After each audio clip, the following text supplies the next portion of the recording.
Sabda Pandita Ratu kali ini mengetengahkan episode ke-6 dengan judul Asmara Dahana.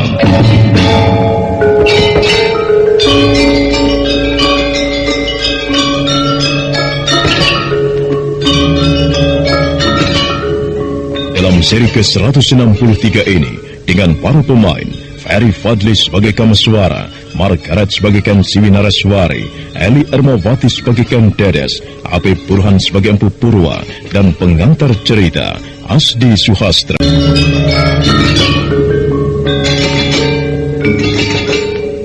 Kameswara dan Ken Siwi Naraswari masih melakukan perjalanan. Malam masih membentang. Rembulan bersembunyi di balik awan, seolah-olah enggan untuk menunjukkan seluruh wujudnya. Keduanya masih terus berkuda. Kameswara hanya melirik saja, melihat Ken Siwi Naraswari diam sejak tadi.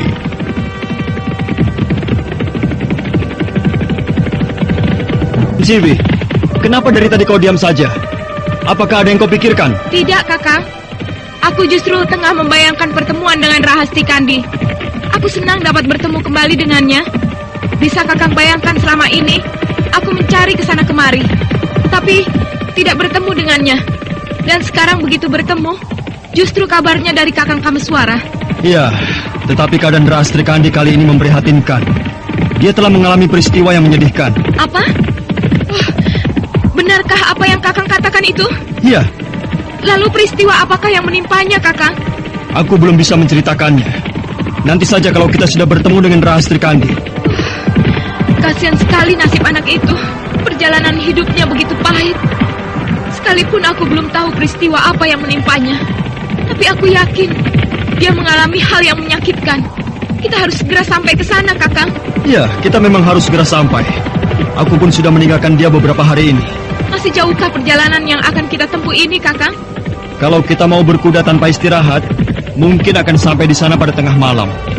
Tetapi kalau tidak ingin tergesa-gesa, besok pagi barulah kita sampai. Kenapa peristiwa kehidupan ini selalu saja cepat berubah? Dan aku merasakan peristiwa demi peristiwa, seolah-olah baru saja terjadi tadi.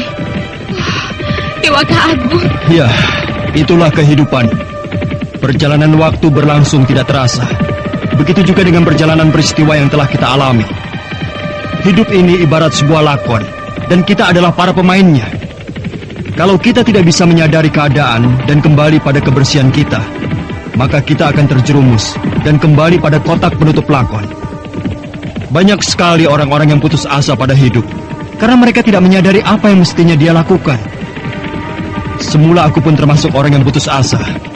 Tetapi setelah kupikirkan dan kubawa dalam kebersihan jiwaku, ternyata hidup ini cukup berarti.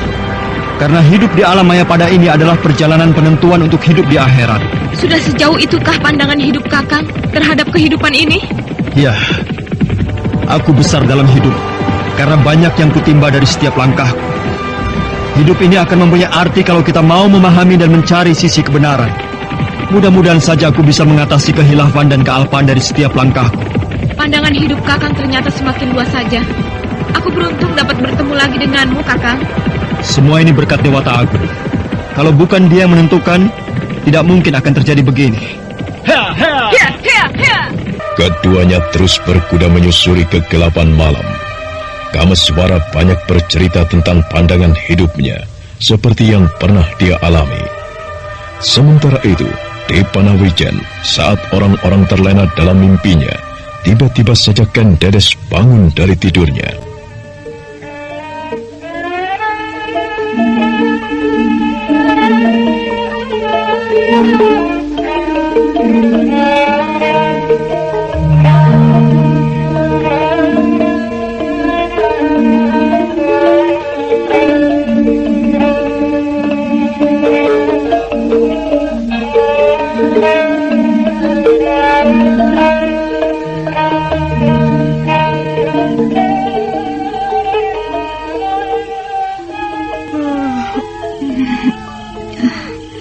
Aneh, kenapa tiba-tiba aku terbangun? Bukankah hari masih malam? Rahasti Kandi kelihatannya pulas sekali. Syukurlah kalau dia dapat tidur dengan nyenyak. Sebaiknya aku keluar saja. Kurasa tidur di balik-balik depan akan terasa nyaman.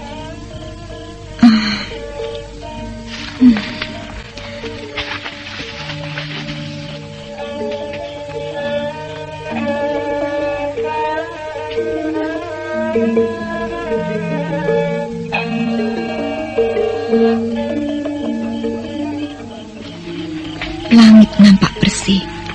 Bintang-bintang pertabuhan bagai mutiara berserakan. Aneh juga, kenapa aku menyukai suasana yang hening seperti ini. Dan pikiranku selalu saja terbayang pada kakang Kamiswara. Kenapa sampai sekarang dia belum kembali juga? Di manakah sekarang dia berada? Kakang Kamiswara, kau adalah laki-laki yang kuharapkan selama ini. Kau seringkali hadir dalam mimpiku, sampai aku takut kehilanganmu. Di manakah sekarang kau, kakang Kamiswara? Apakah kau tidak merasakan seperti yang sekarang sedang kurasakan? 3 hari aku menantimu, tetapi kau tak juga kunjung datang. Sampai kapankah aku harus menunggumu? Dengan wajah diliputi mendung, Ken Dedes naik ke balai-balai bambu, kemudian bersandar pada tiangnya. Matanya memandang jauh ke langit lepas. Mata indah itu seolah-olah ingin menangkap sesuatu yang jauh, yang tidak bisa dicapainya. Setelah sesaat tenggelam dalam lamunannya, tanpa disadarinya, tiba-tiba saja gadis cantik putri tunggal Empu Purwa itu tertidur lelap. Dia tertidur bersandar pada tiang yang berada di serambi pondoknya itu. Aku mencintaimu, Maharani Sri Sanjaya Warsa. Wajahmu membuat aku tergila-gila. Kecantikanmu begitu sempurna. Rasanya hidupku tidak mempunyai arti tanpa kau di sisiku. Benarkah apa yang kau katakan itu, Kamiswara? Aku sungguh-sungguh ingin memilikimu, Maharani. Apakah kau mengizinkan jika aku menyentuhmu? Jangan, Kamiswara. Jika kau menyentuh aku, maka tubuhku akan lenyap. Lalu apa artinya aku mencintaimu jika aku kau larang untuk menyentuh? Aku cuma ingin mempelajari jemarimu.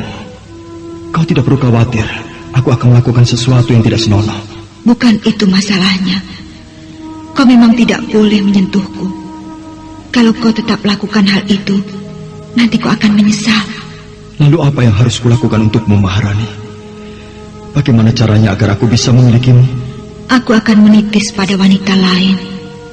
Kau tak perlu khawatir.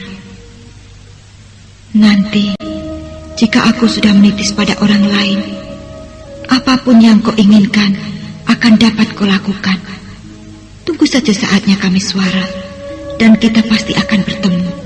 Apakah masa yang akan kulalui cukup panjang untuk bisa bertemu dengan titisanmu? Tidak, Kamiswara. Sekarang, lalui saja perjalanan sang waktu tanpa harus memikirkan aku. Dengan begitu, semua akan terasa sangat cepat. Tetapi kalau kau lalui waktu dengan menunggu, maka akan terasa sangat panjang. Nah, sekarang aku minta, percikilah aku dengan air suci itu. Lalu apa yang akan terjadi seandainya aku memercikimu dengan air suci ini? Lakukan saja apa yang kuinginkan, Kamiswara. Karena itulah jalan satu-satunya agar aku bisa menitis pada orang lain. Ayo, lakukanlah. Baiklah.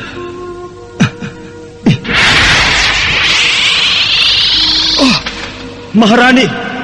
Maharani! Ken Dedes? Ayah. Mengapa kau tidur di luar, Ndu? Di sini suasananya tidak baik, dingin. Iya, Ayah.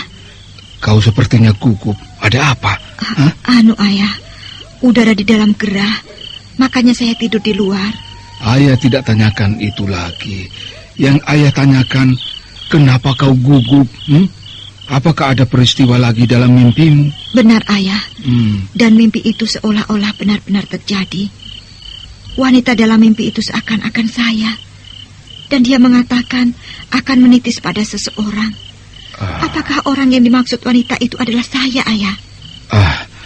Nanti dulu. Ayah jadi semakin tidak mengerti apa yang kau maksudkan. Siapa nama wanita yang hadir dalam mimpimu itu? Dia bernama Maharani Sri Sanjaya Warsa. Oh, Maharani Sri Sanjaya Warsa. Ayah jadi semakin terbelenggu dalam kebingungan. Sebenarnya apa yang terjadi dalam mimpimu itu, Ndo? Saya yakin tubuh saya telah dititisi oleh perempuan yang hadir dalam mimpi saya, Ayah. Ada saatnya saya merasa Kendedes, anak Ayah. Tetapi pada saat lain, saya merasa diri saya ini orang lain. Benarkah apa yang kau katakan itu, Ndo? Benar, Ayah. Dan saya yakin. Ternyata benar apa yang dikatakan Kakang Brahmana Brahmacari, bahwa Kendedes mempunyai suatu kelebihan. Kenapa Ayah diam dan memandangku seperti itu? Tidak, anakku. Dengan terharu dan dengan perasaan bangga yang menyelimutinya, Empu Purwa segera memeluk anaknya. Matanya tengadah menatap bulan biru yang mengintip dengan arifnya. Berbagai perasaan bangga tumbuh di hati orang tua yang bijak itu. Pelukan eratnya menandakan dia amat bersyukur pada Sang Pencipta atas anugerah yang diberikan kepada anaknya.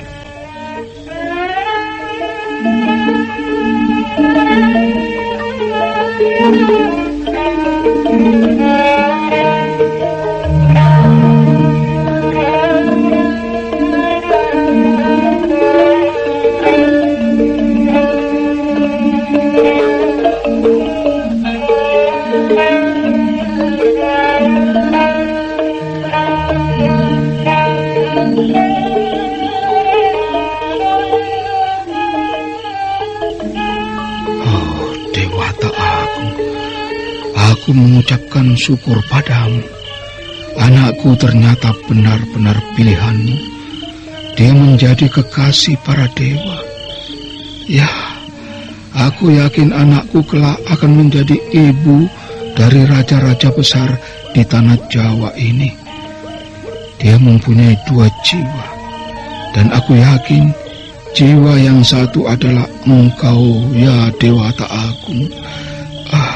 Ayah, mengapa Kakang Kameswara belum juga kembali? Apakah dia tidak akan datang lagi ke pondok kita? Kau tidak perlu cemas. Nanti juga dia kembali.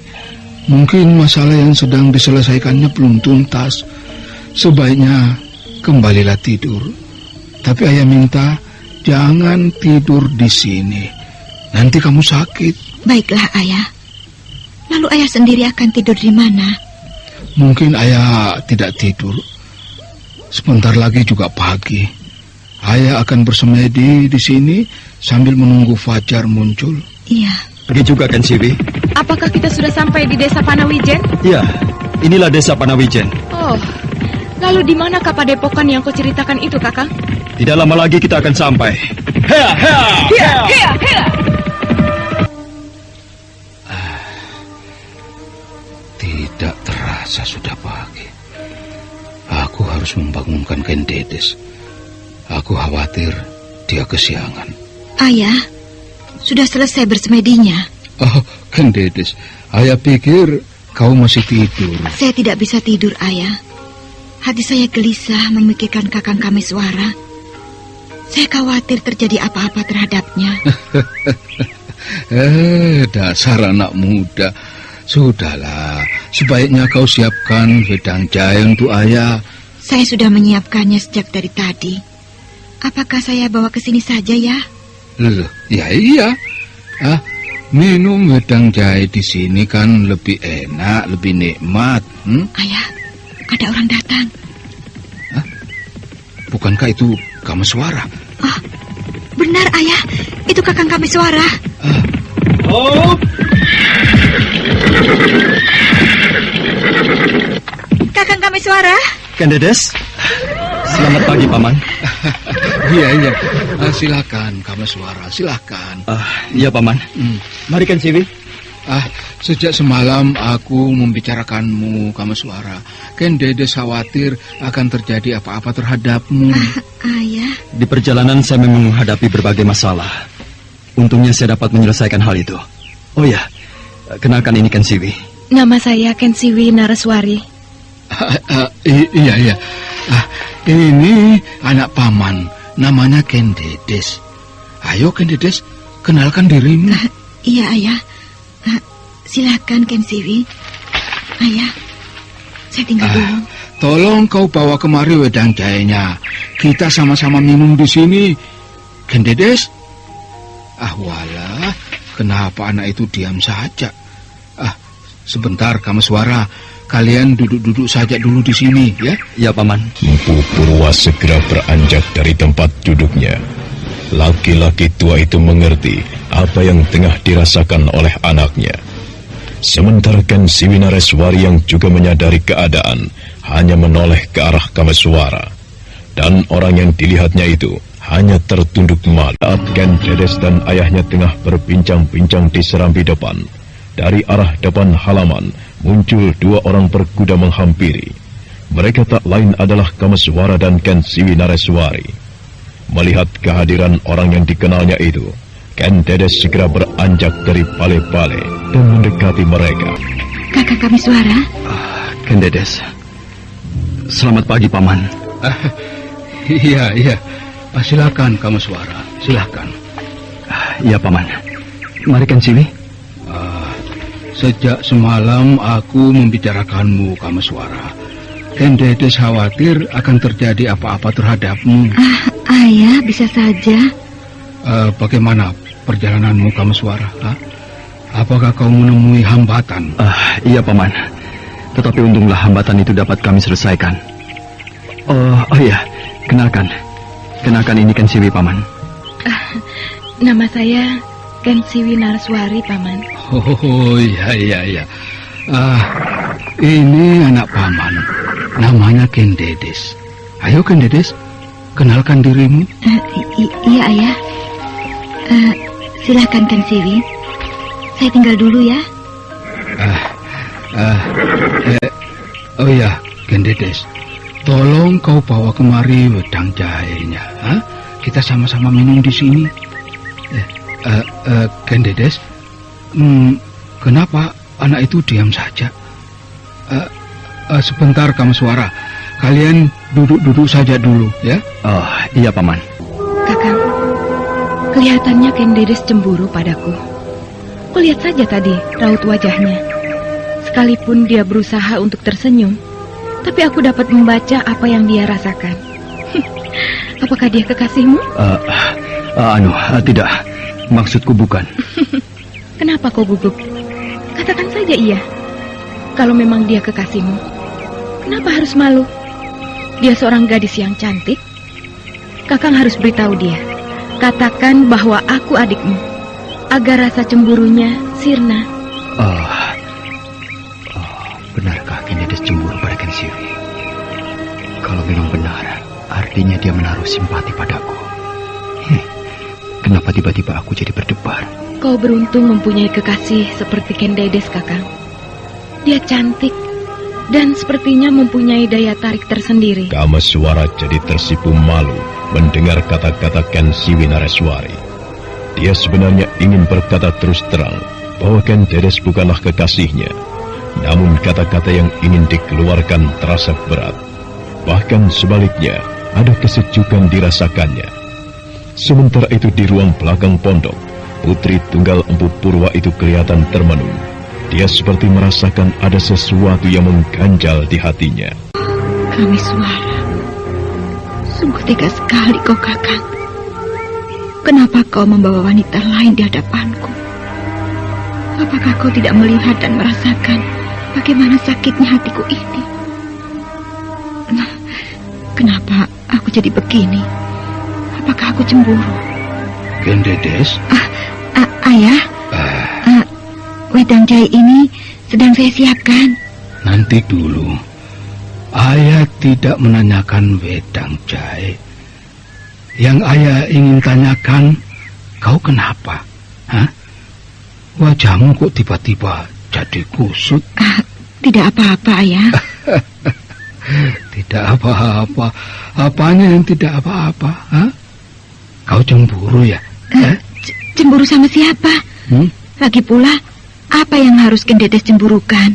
Jangan berpura-pura. Ayah tahu apa yang sedang berkecamuk di hatimu. Ayah kan pernah muda. Sudahlah, Nduk. Buang perasaan seperti itu jauh-jauh.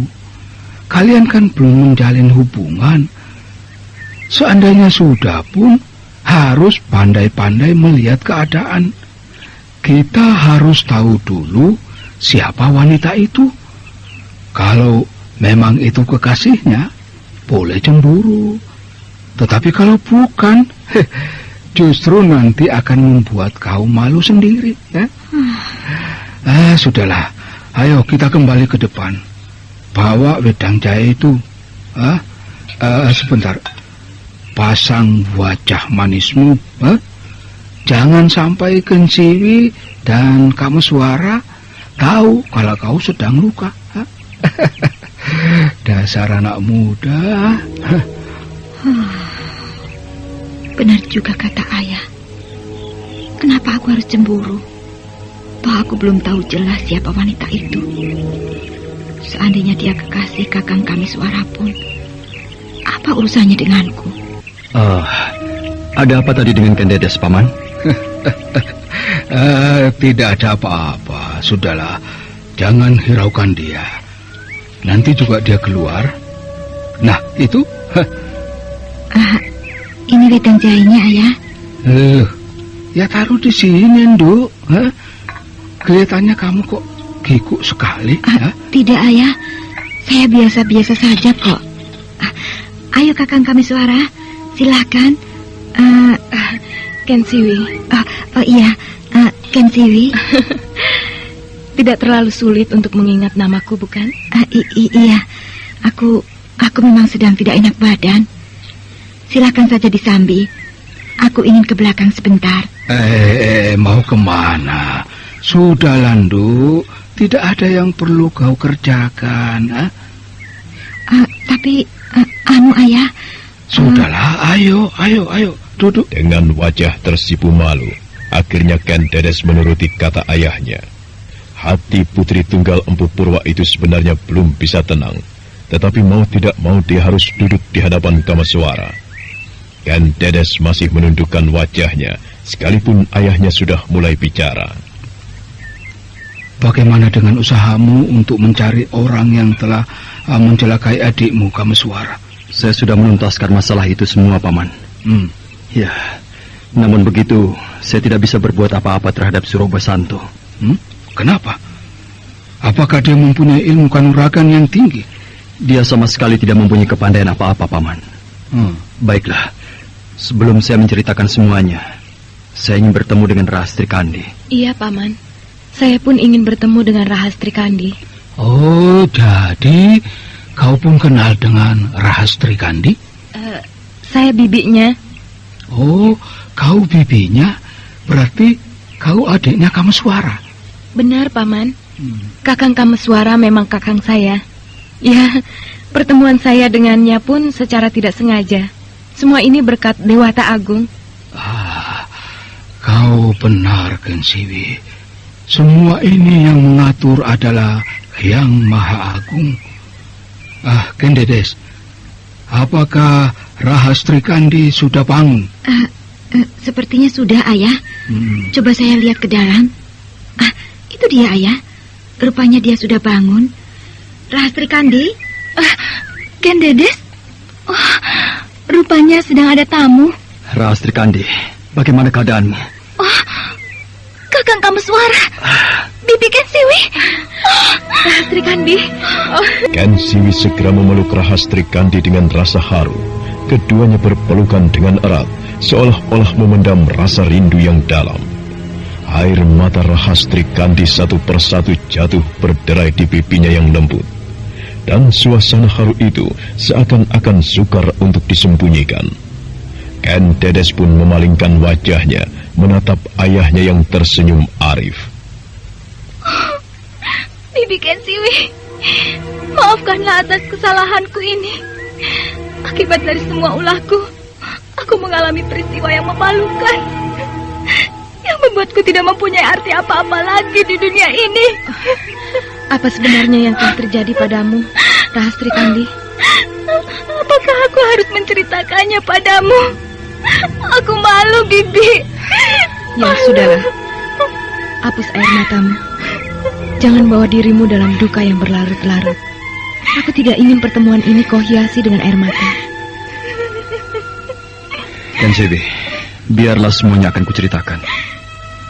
Kau tidak perlu malu, Rahastri Kandi. Semuanya sudah berlalu. Hadapilah semua ini dengan kebesaran jiwamu. Iya, bukankah Paman pun sudah cukup banyak memberikan pandangan padamu? Iya, Paman. Nah, kalau begitu, kau tidak perlu tenggelam dalam kesedihan yang panjang. Kameswara, ceritakanlah apa yang ingin kau ceritakan. Aku kira kita semua harus tahu apa yang kau alami. Baiklah, Paman. Dengan panjang lebar, Kameswara segera menceritakan apa yang telah dialaminya ketika mendatangi perguruan Kori Kunjoro. Empu Purwa, Ken Dedes dan Ken Siwi Nareswari mendengarkan cerita itu dengan seksama. Sementara Rahastri Kandi sendiri hanya menundukkan wajahnya. Sesaat lamanya, Kameswara bercerita. Dan tak lama kemudian, demikianlah, Paman. Makanya saya tidak bisa berbuat apa-apa dengan orang yang bernama Suro Basanto. Kenapa tidak dibunuh saja orang yang tidak waras itu? Apalagi jika Seruni masih hidup. Tentunya ia akan balas dendam padamu dan juga pada Rahastri Kandi. Aku tidak bisa membunuh orang yang tidak berdaya, Kensiwi. Dan aku bukan tipe manusia yang kejam. Sekalipun mereka musuhku, jika sudah tidak berdaya, aku masih mempunyai rasa kemanusiaan. Rahastri Kandi, sungguh malang sekali nasibmu. Ini pelajaran. Jangan ulangi lagi perbuatanmu karena semua itu hanya akan merusak masa depanmu. Iya, Bibi. Aku berjanji, seandainya kembali, aku tidak akan melakukan perbuatan itu lagi. Aku telah banyak mengecewakan ayah dan ibu. Mulai sekarang, hapuslah semua kesedihanmu. Kakang Kameswara telah membalaskan sakit hatimu. Mungkin untuk melupakan dendam itu, aku masih bisa. Tapi bagaimana mungkin aku bisa melupakan diriku yang telah ternoda ini, Bibi? Aku sekarang benar-benar menjadi perempuan yang nista, yang tidak lagi mempunyai harga diri. Tidak demikian, Rahastri Kandi. Kau masih mempunyai harapan. Hidup ini memang selalu penuh dengan cobaan. Hadapilah semua itu dengan tawakal. Dewata Agung memberikan cobaan. Berarti dia memberi peringatan pada kita. Seperti yang dikatakan Kakang Kameswara tadi. Hadapilah semua itu dengan hati yang sabar. Sebaiknya sekarang kalian istirahatlah. Tentunya kalian berdua cukup lelah.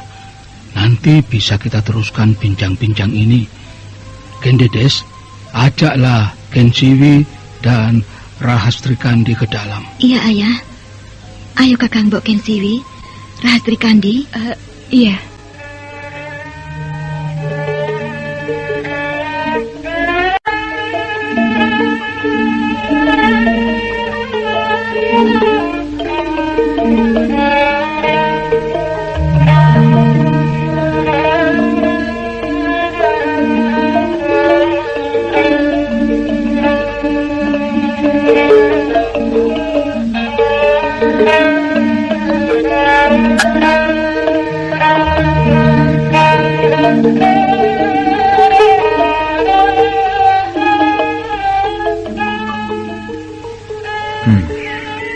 Kulihat langit mulai mendung.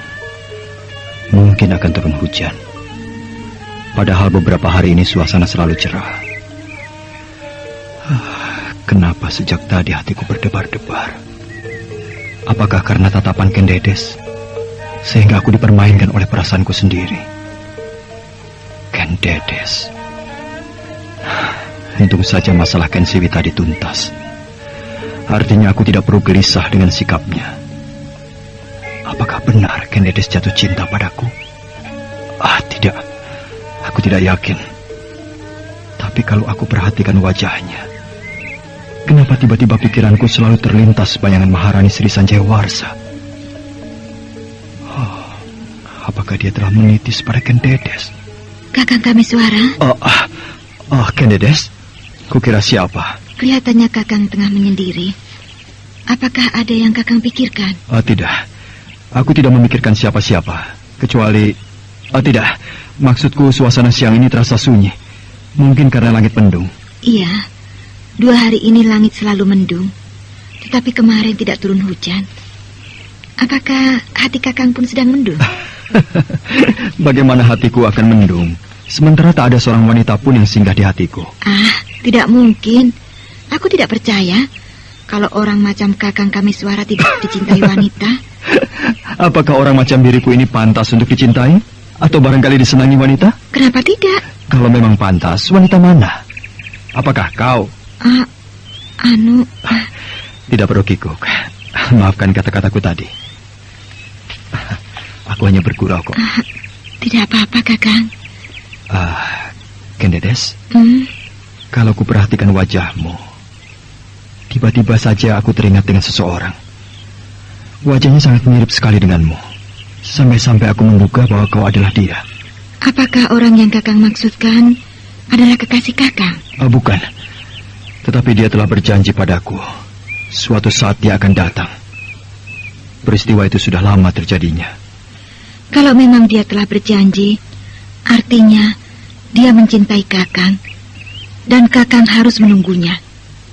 Apakah Kakang pun mencintainya? Iya, aku memang mencintainya.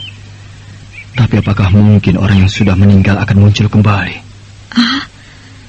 Jadi orang yang Kakang maksudkan sudah meninggal? Iya, dia sudah meninggal.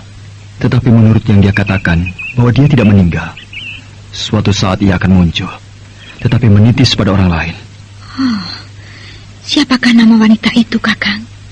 Maharani Sri Sanjayawarsa. Kameswara menceritakan tentang wanita yang pernah dia temui di sebuah tempat. Wanita itu memang mirip dengan Kendedes. Namun putri tunggal Empu Purwa itu terkejut. Rupanya orang yang diceritakan Kameswara sudah tidak ada. Jadi orang yang Kakang maksudkan sudah meninggal? Iya, dia sudah meninggal. Tetapi menurut yang dia katakan, dia sebenarnya tidak mengalami mati. Suatu saat ia akan muncul lagi, tetapi menitis pada orang lain. Dia akan menitis pada orang lain? Siapa nama wanita itu, Kakang? Maharani Sri Sanjayawarsa. Bagaikan disambar petir, Kendedes terkejut. Hatinya berdebar. Dia benar-benar tidak menyangka kalau cerita yang dipaparkan oleh Kameswara adalah pengalaman mimpi yang dialaminya. Ditatapnya dalam-dalam wajah laki-laki yang berada di hadapannya itu, seolah-olah apa yang dikatakan Kameswara adalah mimpi. Maksudku, hatiku yang terasa kurang enak. Jamuan mereka padaku cukup menyenangkan. Kupikir mereka telah menyakitimu. Rahastri Kandi, ada sesuatu yang ingin kutanyakan padamu. Tentang apa, Bibi? Kakang Kameswara. Ada apa dengan Kakang Kameswara? Sebenarnya tidak ada apa-apa. Aku hanya ingin menanyakan tentang hubunganmu dengannya. Hubunganku? Maksudmu hubungan dalam hal apa? Maksudku, bagaimana sikapnya terhadapmu? Apakah kau tidak melihat bahwa Kakang Kameswara begitu dekat terhadap Kendedes? Lalu, apa hubungannya denganku? Sejak pertemuan mereka beberapa pekan yang lalu, aku sudah melihat sikap mereka. Kukira wajar kalau Kakang Kameswara dekat dengannya. Kok ini aneh? Apakah tidak ada rasa cemburu di hatimu terhadap keakraban mereka? Bukankah Kakang Kameswara pernah membina hubungan denganmu? Iya, benar, Bibi. Nah, kalau demikian, kenapa kau diam saja? Aku tidak ingin berkata apa-apa pada mereka tentang keakraban itu. Ya, aku memang mencemburui pada Kendedes. Tetapi apakah pantas? Sementara hubunganku dengan Kakang Kameswara sudah putus, dan sekarang dia sudah kuanggap sebagai pamanku sendiri. Tidak, Bibi. Kau jangan membakar-bakar hatiku. Dulu mungkin aku masih bisa menuntut pada Kakang Kameswara. Tapi sekarang persoalannya sudah lain. Bodoh? Kok ini bodoh? Apanya yang lain? Dan siapa bilang Kakang Kameswara adalah pamanmu? Dia bukan pamanmu dan bukan kakakku. Ayahmu. Aku dan Kakang Kameswara hanya anak angkat Ki Ageng Pasanggaran. Tidak ada masalah jika kau menuntut terhadapnya. Menuntut tanggung jawab tentang hubungan cinta dengannya. Kau harus paham, Rahastri Kandi. Aku tidak bermaksud memanas-manasi hatimu. Kenapa kau jadi begini, Bibi? Kukira kedatanganmu dengan Kakang Kameswara tidak membuahkan apa-apa. Apakah kau mempunyai rasa cemburu pada Ken Dedes? Tidak. Siapa bilang aku cemburu? Aku bicara begini tanpa maksud apa-apa. Aku hanya ingin membelamu. Lebih dari itu tidak. Tidak, Bibi. Aku tidak mempunyai kekuatan apa-apa lagi. Aku sekarang hanya seorang gadis yang hina, yang siap dinyakan oleh laki-laki. Jangan persoalkan masalah itu. Yang sedang kita bicarakan ini lain. Ini menyangkut perhatian Kakang Kameswara pada kita. Aku tidak mau dia acuh terhadap kita lantaran mempunyai hubungan dengan anak Empu Purwa. Sudahlah, Bibi. Biarkan Kakang Kameswara menjalin hubungan dengan Ken Dedes. Aku ikhlas. Ken Dedes seorang wanita yang baik hati. Dia telah banyak menolongku dalam hal apapun. Tanpa perhatiannya, mungkin sekarang aku tidak berada di sini. Rahastri Kandi, apakah tidak aku sadari? Ada satu hal yang harus Kakang Kameswara lakukan terhadapmu, yaitu menghormatimu. Dia harus mempunyai tenggang rasa terhadapmu. Kakang Kameswara harus ditegur. Jangan, Bibi. Kakang Kameswara tidak bersalah. Apapun katamu, aku harus menegurnya. Dia tidak boleh terlena oleh kecantikan yang akhirnya membuat mabuk dan lupa akan segala-galanya. Aku baru menyadari sekarang. Ternyata sikap Kakang Kameswara sebenarnya salah. Semula aku acuh terhadap sikapnya. Tapi setelah aku pikir-pikir, itu tidak benar. Jangan kau pikir aku tidak mengamati dari pengalaman-pengalaman Kakang Kameswara sebelumnya. Pertama, aku mengamati ketika dia jatuh cinta terhadapmu. Kemudian, Kakang Kameswara melupakanmu. Dan yang kedua, jatuh cinta pada Pinaka Swasti Ratu, yang sebenarnya adalah kakak kandungnya sendiri. Semua itu sebenarnya karena kecantikan. Dan kalau Kakang Kameswara mau sadar, itu adalah pelajaran. Sudahlah, Bibi. Sudah. Aku tidak ingin mendengar lagi kata-katamu yang hanya menunjukkan rasa cemburu. Cukup. Jangan katakan bahwa aku cemburu. Aku tidak cemburu. Aku hanya ingin Kakang Kameswara tidak melakukan tindakan yang salah. Itu saja. Aku jadi mulai tidak betah tinggal di sini. Mungkin sudah saatnya kita tinggalkan tempat ini. Kita harus bicara dengan Kakang Kameswara, Rahastri Kandi. Ken Siwi Nareswari benar-benar sudah lupa dengan sikapnya semula. Yang muncul dari dirinya sekarang hanyalah rasa cemburu. Cemburu tanpa mau melihat siapa dia sebenarnya. Melihat sikap pipinya itu, Rahastri Kandi hanya menunduk dan meneteskan air mata. Saat keduanya tenggelam dalam suasana tegang, sayup-sayup terdengar alunan seruling memecah kesunyian. Suara seruling itu seakan-akan ingin merombak hati siapa saja yang mendengarnya.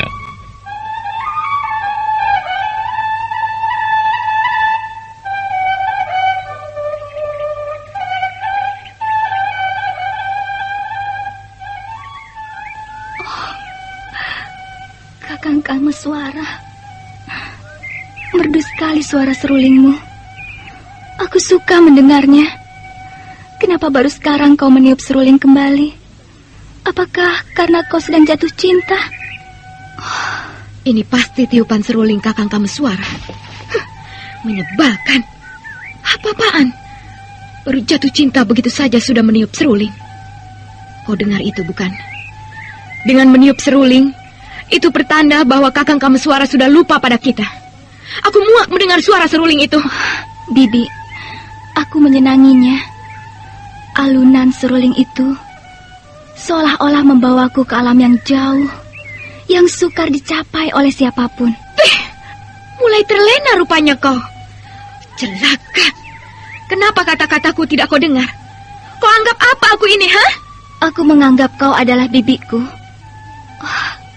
Kenapa suasana kita semakin tegang saja? Berpikirlah yang jernih, Bibi. Diam! Dan jangan bicara lagi. Bibi Kensiwi! Kenapa Bibi Kensiwi jadi demikian? Apakah dia mencintai Kakang Kameswara? Aneh sekali kalau dia sampai jatuh cinta pada kakangnya sendiri. Ya, sekalipun Kakang Kameswara bukan kakang kandungnya. Tetapi apa kata orang-orang seandainya tahu hal itu? Oh, Dewata Agung, tenangkanlah hati bibiku. Berikanlah sedikit ketenangan padanya. Aku tidak ingin dia bertindak apa-apa pada Kakang Kameswara hanya karena soal rasa iri atau rasa cemburu. Kendedes, kehadiranmu di hatiku seolah-olah menyiram kedukaanku yang hampir jadi karam. Dengan adanya kau di sisiku, berarti hari-hariku tak akan sepi lagi. Ternyata janji Maharani Sri Sanjaya Warsa benar, bahwa dia akan menungguku. Kakang Kameswara. Kensiwi, ada apa? Kemana Rastri Kandi? Dia ada di dalam. Ada sesuatu yang ingin kubicarakan denganmu. Tentang apa? Nanti akan kujelaskan. Sebaiknya kita jangan bicara di sini. Kita harus mencari tempat yang sepi, agar tidak ada orang yang mendengarnya selain kita berdua. Hei, tidak biasanya kau bersikap seperti ini? Apakah aneh kalau aku bicara denganmu? Bukan aneh. Aku hanya merasa ada sesuatu yang lain yang ingin kau bicarakan. Sebentar. Kau ini sebenarnya kenapa? Wajahmu seperti sedang dilanda sesuatu yang memprihatinkan? Sudahlah, Kakang. Jangan terlalu banyak dugaan. Kita harus bicara, karena ini menyangkut sebuah masalah. Masalah? Aneh. Masalah apa? Selama ini aku tidak merasakan sebuah masalah di antara kita. Apakah masalah Rahastri Kandi? Bukan. Lalu masalah siapa? Masalah kau. Kameswara tersentak. Dia tidak mengerti apa yang dimaksudkan oleh Kensiwi Nareswari. Sambil menatap dengan heran, Kameswara belum mau beranjak dari tempatnya. Sementara malam mulai beringsut dan serangga malam masih bersenandung penuh misteri.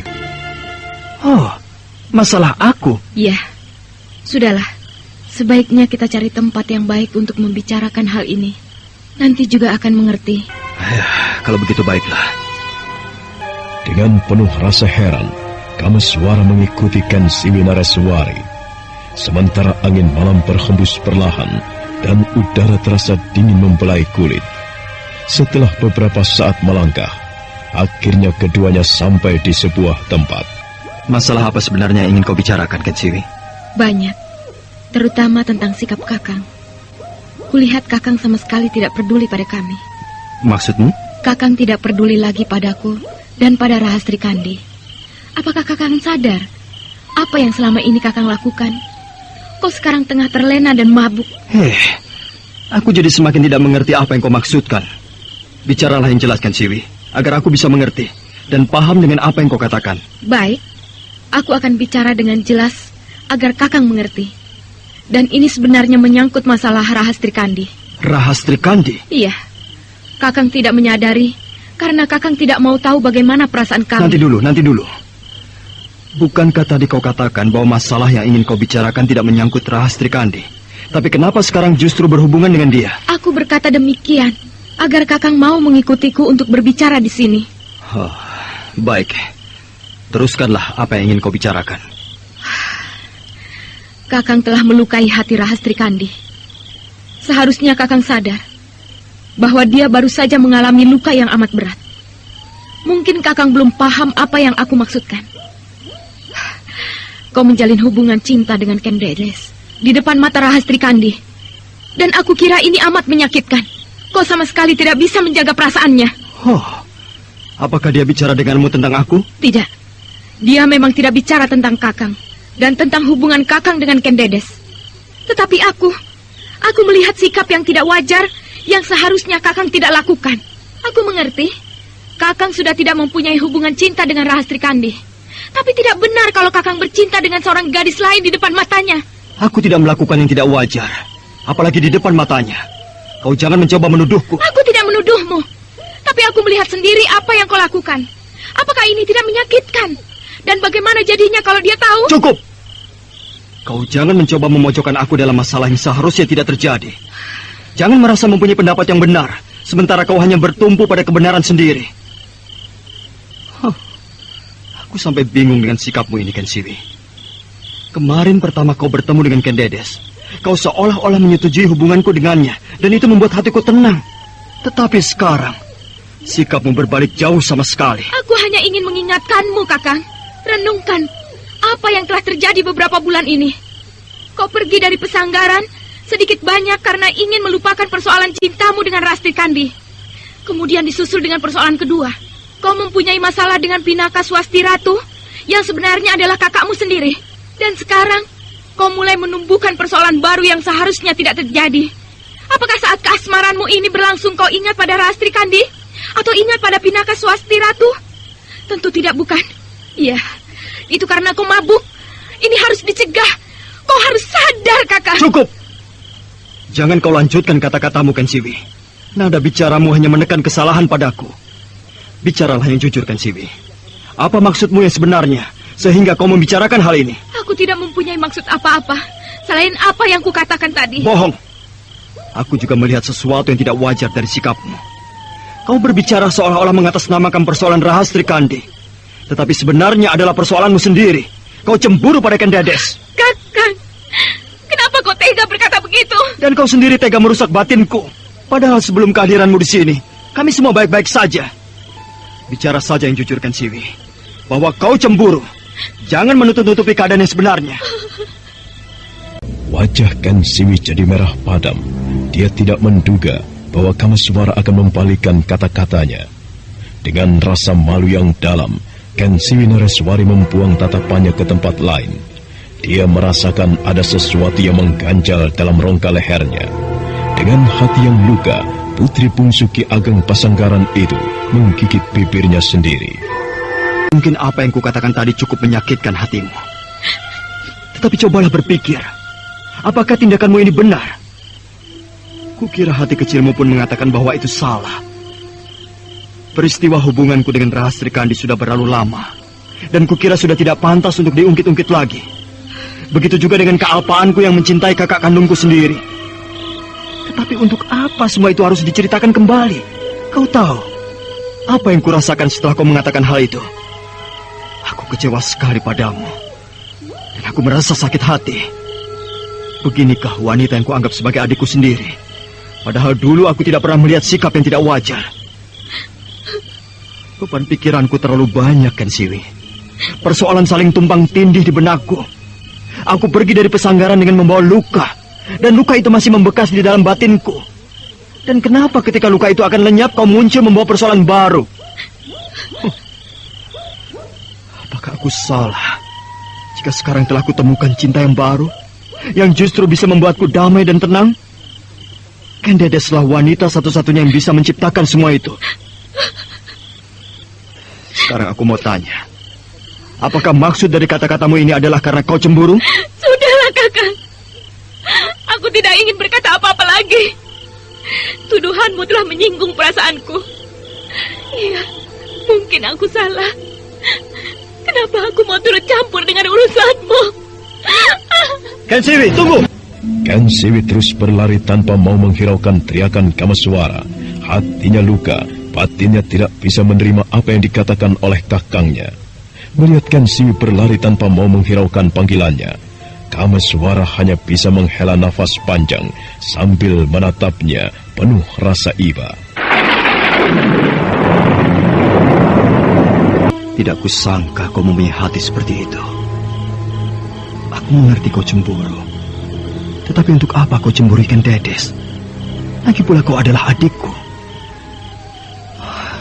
Kata-katanya tadi begitu tajam dan menyakitkan. Sebaiknya aku kembali ke pondok saja. Malam ini mungkin hujan akan turun. Oh, kulihat Bibi masuk ke dalam kamar dengan tergesa-gesa. Ada apa dengan dia? Apakah dia telah bicara dengan Kakang Kameswara? Oh, celaka. Kalau sampai demikian, aku harus menemui Bibi Ken Siwi.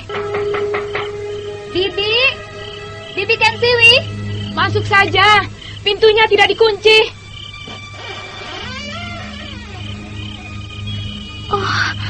Bibi, ada apa denganmu? Kulihat kau tadi masuk begitu tergesa-gesa. Aku ingin berkemas untuk segera meninggalkan tempat ini. Kau menangis. Apa yang telah terjadi terhadapmu, Bibi? Apakah Bibi telah bicara dengan Kakang Kameswara? Iya, aku telah bicara dengannya. Dan tidak kusangka Kakang Kameswara banyak menentang kata-kataku. Aku telah dikecewakannya, Rahastri Kandi. Maka dengan terpaksa aku harus pergi dari sini. Kita harus meninggalkan tempat ini.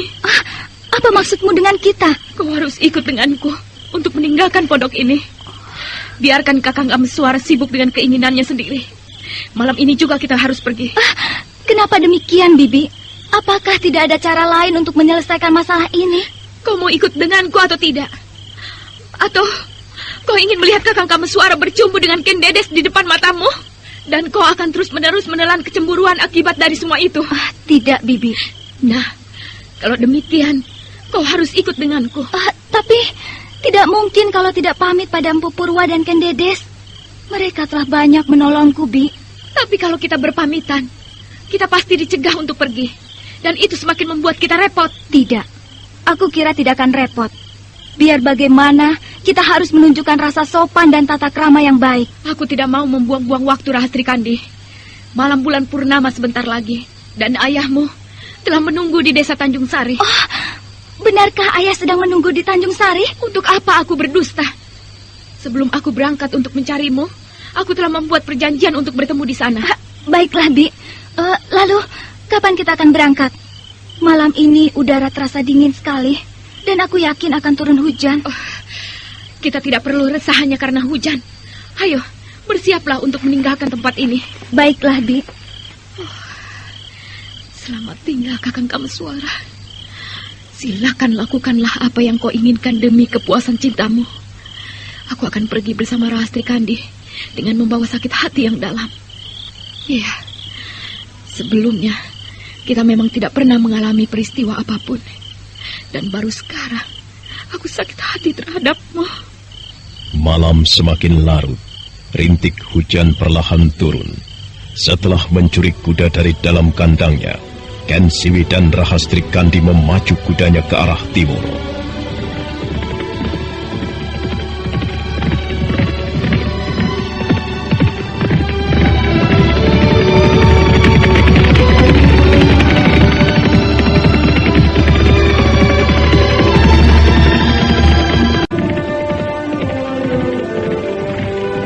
Keduanya berkuda dengan cepat, seakan-akan takut ada orang yang akan mengejarnya.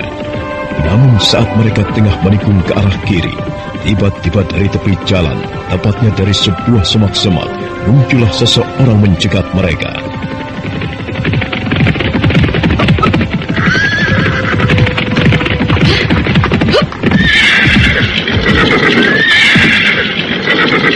Siapa kau?